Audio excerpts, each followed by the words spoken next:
Hey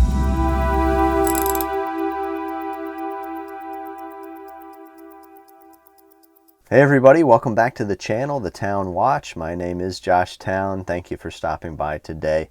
Got a quick overview video, an overview of a micro brand called Axios, and we're going to look at their Pathfinder watch.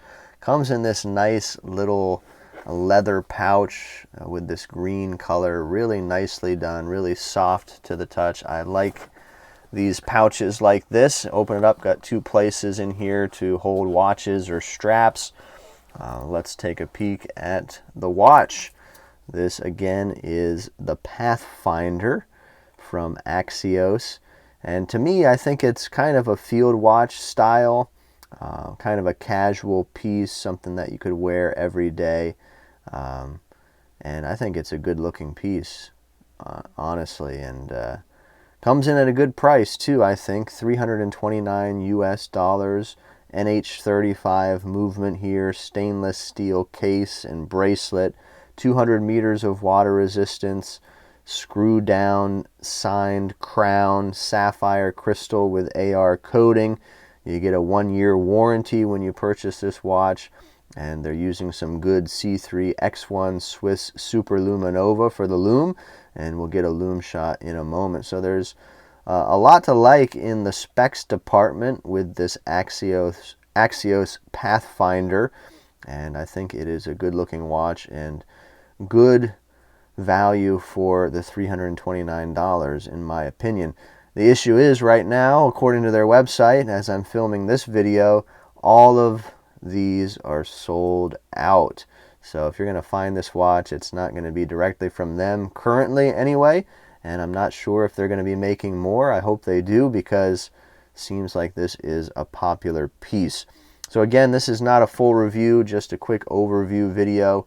And so just keep that in mind. I only have this watch for a short amount of time. I got it from Random Rob and his Discord group. This is a watch that is on tour. So but let's get some dimensions here, see what we're working with. They call it the Pathfinder 40, so that is for the right at 40 millimeter case. I'm measuring 39.6 right here. Case thickness coming in a little over 12 millimeters lug to lug, and they are using female end links, which I like to see, so we can get a true lug to lug distance here, 47.2, and we have a lug opening of 20 millimeters there. I do have to say that the bracelet on this watch I am really impressed with. Let me open the clasp up.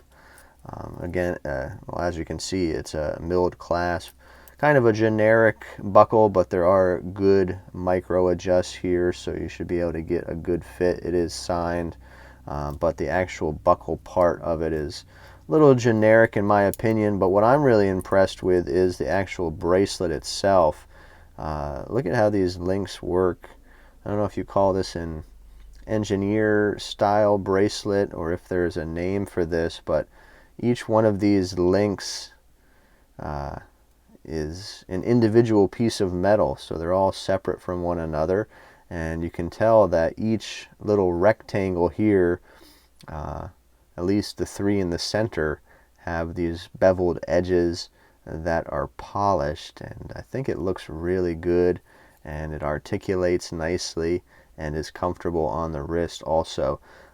For the links, they're using screwed pins, which is also nice to see.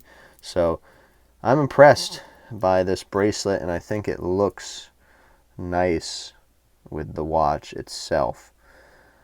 Very good. I've also been impressed with the finishing on this watch. You get a mix of polishing and brushing going on around the case and the bezel that is here. So a lot to like. Screw down case back that is embossed there with this flying horse. What do they call that? I'm drawing a blank on that. I know there's a name for it.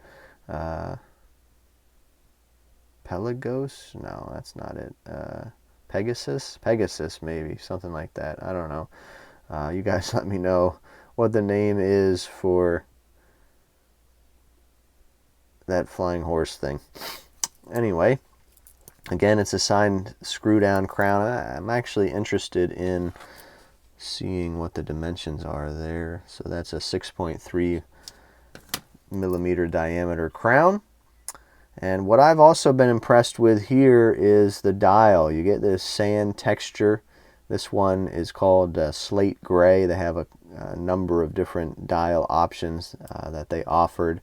And I've really enjoyed the applied indices. These numerals, they're applied nicely. There's a nice depth to each one.